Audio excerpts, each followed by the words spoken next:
एक रात एक पुराने हवेली में अजीब आवाजें सुनाई देने लगीं। रात का समय जब सब कुछ चुप हो जाता है, लेकिन इस हवेली में शोर बढ़ता जा रहा था। वहां आए हुए एक विद्यार्थिनी आराध्या ने सोचा कि वह इस रहस्यमयी स्थान को समझ सकती है। धीरे धीरे उसने हवेली के अंदर की तहस नहस को खोला और एक गुमनाम कमरे में पहुंची। रूम के अंदर वह एक पुरानी पियानो की आवाज सुनने लगी, जो बिना किसी हाथ से बज रहा था। दीवार पर छाया बन रहा था, लेकिन कोई था नहीं। उसने देखा कि एक पुरानी तस्वीर में एक स्त्री की मुस्कान हो रही थी, जो उसे भयानक लगी।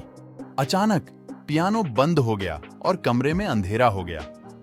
आराध्या की धड़कनें तेज हो गईं, लेकिन वह आगे बढ़ी। अचानक एक शव जैसा रूप उसके सामने आया, फिर चला गया। वह एक पुराने पत्तियों के पड़े पत्तों का सिर उठाती है और एक सुरक्षित जगह में पहुंचती है, जहां एक अजीब सा बच्चा खेल रहा है। उसने पहचाना कि वह बच्चा वही है जो उसी हवेली में एक सदी पहले मर गया था। आराध्या की आंखों के सामने एक भूतपूर्व सत्य स्वयं प्रकट होता है। उस बच्चे ने उससे कहा, तुम्हें मेरी राह में नहीं आना चाहिए था। बच्चा आराध्या के पास आता है और अपनी आत्मा को शांति प्रदान करता है।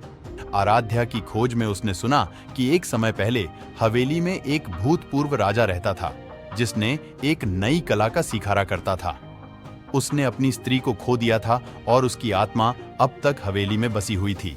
भूतपूर्व राजा ने आराध्या से कहा, तुम्हारी साहसिकता ने मुझे शांति प्रदान की है। हवेली में अब एक शांति और सुकून की भावना छाई रही, जो सभी आत्माओं को समृद्धि देने लगी थी। आराध्या ने एक नई दुनिया की खोज की और उसका नाम हवेली के इतिहास में एक नए युग को साकार कर दिया।